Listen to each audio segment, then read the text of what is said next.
Go ahead and hear straight from the person playing it. Andrew Shrout's over in the sideboard with Kevin Jones.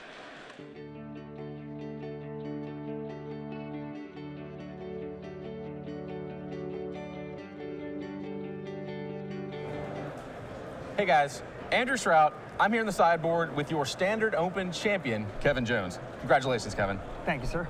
I've got a little bit more than a handshake for you. Pow. One of the, I started to say the first, but one of the first, because there's one going on in Indy as well, but one of the first Standard Open trophies of this standard season. And you took it down with Jeskai Tempo. Yes. Which is not a deck that I think was on a lot of people's radars going into this weekend. So tell me a little bit about why you decided to play it.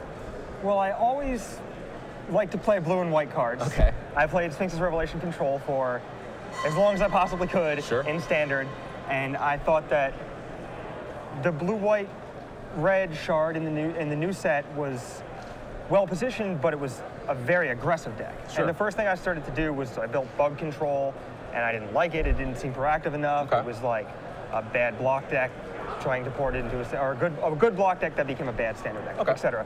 So I decided to try something more aggressive, and I was really drawn to the 3/3 Flying Haste Vigilance Mantis Rider for 3, and I thought that he was really efficient, and blue-white decks generally have a hard time with Planeswalkers, and Mantis Rider was really good against Planeswalkers. And that was a big draw to the deck. And I thought that the best removal spells, instead of being the old Detention Sphere, Azorius Charm, Supreme Verdict type thing, the best removal spells were actually just burn cards. So I just played a bunch of burn cards, so then if I had a bunch of card advantage in the mid to late game, I could turn the corner and just start pointing burn spells up top. So your removal spells kind of double as your win conditions. As inevitability. Yeah. Cool. And you definitely made it look good this weekend. I want to talk to you specifically about your sideboard. Because it's a tempo deck, but you were definitely going a lot bigger post-board. Yeah, for sure. So I noticed that while the Rabblemaster and the Seeker of the Way, which were the other two cards I played that weren't Mantis Rider, the other 7 creature slots in my deck, I realized that while they were very good in game ones and very good in a vacuum, they got much worse post-board when people boarded in things like Magma Spray, things like Anger of the Gods, small, efficient removal spells, or when their deck was naturally good against those cards, like some of the Monsters decks, or like the Green Devotion decks that just played a bunch of 2/4s and 0/3s and things that made your cards quickly outclass. So I decided that in those matchups, I would board in the Anger of the Gods, and then board out the creatures that get Anger of the Gods, so it kind of worked out. And then I board in more removal and Magma Spray, more counter spells and Disdainful Stroke, because I found that the Devotion decks were really, they were really powerful decks, but they were actually just a bunch of small cards that foster a game plan, and then a few larger cards that actually matter. And they rarely won games against my deck where they didn't slam a bunch of the cards that actually matter. Anger of the Gods just kept that from happening. And then Anger of the Gods was able to make Disdainful Strokes truly backbreaking, because the Anger of the Gods would swipe the small guys away, and the Disdainful Stroke would hit the big guys, and that let me, draw burn spells off the top, say go, and just... So we saw it play out in the finals then, just like you drew it up. Speaking of what we saw in the finals, you had a one of Narset Enlightened Master in your sideboard. We saw you do fantastic work with it just now in the finals. I also got to watch you do some fantastic work with it in your win and in last night. Yeah, and in round 9. Yeah, I guess both your win and ins then. So just round 10, but it swims you did enough good work that it felt like 2 rounds worth. That was a good card. You only played 1. Is that a card you wish you had played more of?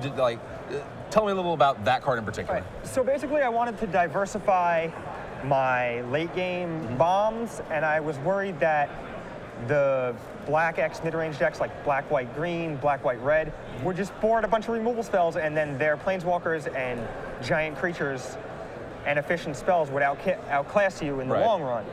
And so to avoid that happening, I wanted to board in a bunch of counterspells and a bunch of huge bombs. And I went so far as to play a 25th land in my sideboard, which was probably wrong, but I was super dedicated to it. I thought about it a lot, and I thought it was better than a random removal spell like a Deicide or whatever. But Narset specifically was the best. It was the best hammer, so to speak. For control decks, it was the best hammer. For the junk decks, because they had no way to kill it. The Mardu decks had Crackling Doom, but you could work around that, boarding counterspells and etc. And it was also, when you sweep the anger, counter spells, it was the best way to clean up quickly before the devotion decks could chain Courser into spell to get back into the game. Okay.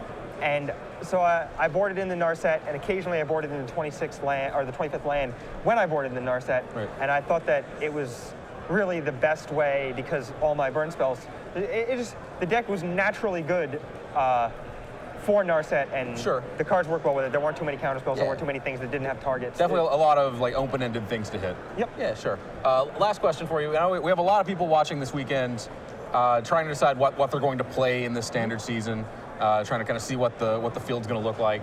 Where do you think your deck stands going into week 2? I think it'll still be good. I think it's going to get worse because people are going to obviously know that it won the Standard Open, and they're going to be like, well, this deck is sweet. So a lot of people are going to play it, and at the same time, like, that's good because the deck is good, is well positioned, I think, but it's bad because the mirror match is really weird, and really, I guess luck base is the best way to put it, because I mean, sometimes they draw 2 Manus Riders, and then if you spend the whole time like killing their guys, like then they can point all their burn at you. Sure. You're just spinning your wheel, and then they still have burn left over for your creature, so it's a little awkward. I can see it being a matchup where having the first creature in play is a huge I'm not deal. looking forward to having to gain experience in playing the tempo burn deck mirror, because it seems like a little kind of a ridiculous thing to do in the first place. Well, now that you have won the tournament with the tempo burn deck, I feel like the mirror is inevitable. It is inevitable. But you're going to have to take your trophy as a consolation prize. Congratulations again, Kevin. Thanks, sir. Patrick, Matthias, back to you guys.